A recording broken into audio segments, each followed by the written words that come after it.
Hi guys. I thought I would get on here really quick, like I always do, and try to put something together for you really quick. I have some notes here, so I'm going to touch base on some of my outlines. And today we're going to talk about when we look to our peers and family, what happens when they're lying to us and what happens when they're not supportive.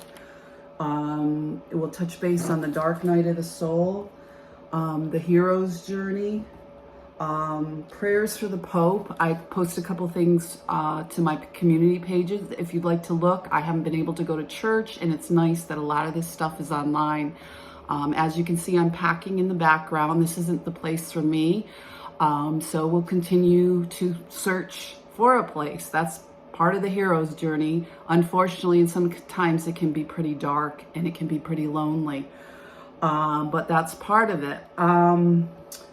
We all need community and support, and the church is made up of a group of people that can support us, and we can publicly acknowledge that we want to worship God and we want to show our joy and our communion. And I just want to touch base on a couple things this morning about Main Street. So we continue this because they also continue. God talks in the Bible about knowing wrong and willfully doing it again. So instead of repenting, these people are continuing. So we need to continue to support each other. And this is why I started this channel. This is why I'm speaking out at 60 years old. I'm not in menopause anymore. So people are of the understanding that I am. I had a very easy menopause, considering it was being homeless, being forced, and then to deal with all these lies and the betrayal and the losses that were deliberate. So part of that is a business. My grandmother, we can touch base on a little historical stuff. My grandmother lost her land, and she had a business prior to that years ago. A woman couldn't vote, she couldn't have credit cards, a bank account. She often wasn't educated. My grandmother went to 7th grade. But she put herself through beauty school, and that was a big thing back then. She had exquisite style, beautiful things. She did hair, and she did a really good job, but the community wouldn't support her, and she didn't understand. So when people are against your success, when people try to undermine you, you have to be mindful of that. When you're doing good work, but you're not getting any support for it, it doesn't necessarily mean that you're doing something bad. I've seen other members of my half family do, a lot less work and get the support from the community. So she went back to beauty school, and she had to close her shop. The ladies wouldn't go to her shop. So, they destroyed her business, and this is where we are today with mine. So then we're going to go forward here to a woman that has a shop on Main Street, a hair salon. Often did a horrible job with my hair. I overlooked it because she would often go on and on about men and insinuated she had, some kind of addiction, some kind of sex addiction. As a Christian, you overlook these things. You go on. You don't realize that behind your back, there's this sort of betrayal and sabotage and things going on. I remember when I went to her and one time and I broke down about my own mother, and she said, "Oh, Sanford and Son? Your mother's Sanford and Son?" So here they talk about each other too. Sanford and Son is an old show about, he had a good heart, but he was like sort of a hoarder. They ran a junkyard. My mother kind of has gotten worse over the years with hoarding things and collecting things. And oftentimes it starts out as thrifting and stuff. You have to make do, and we'll get into some of that.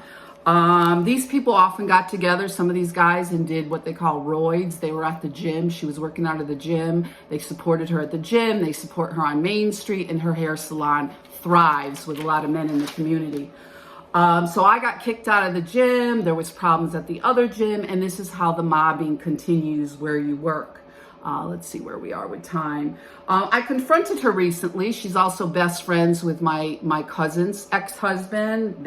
Since high school, so that ties into it with some of the stalking from other men in the community, because it's a large group of hunters. And we can get into some of that. We can get into some of the hair stuff that they did to my hair. I finally was able to do a little bit with my hair today, so I'm trying to look a little bit more presentable to you. When you're homeless, it makes it very difficult to do some of these things.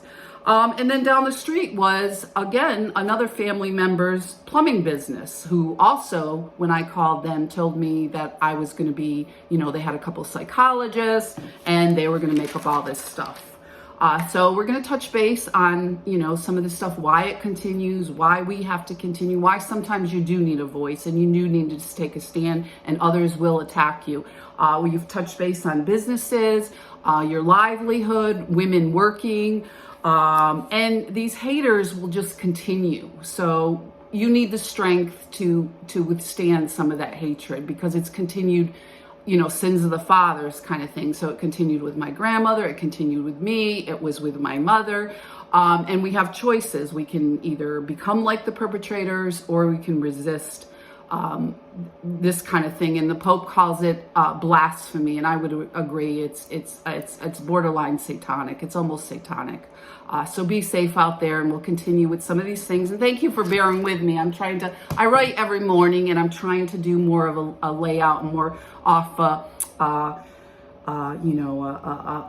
outline. I'm working on my Lent things, and the coffee is still here, but I'm trying less to swear. I think in menopause I started with fuck you and what the fuck, and I'm trying to work on that, because there was a time I never swore.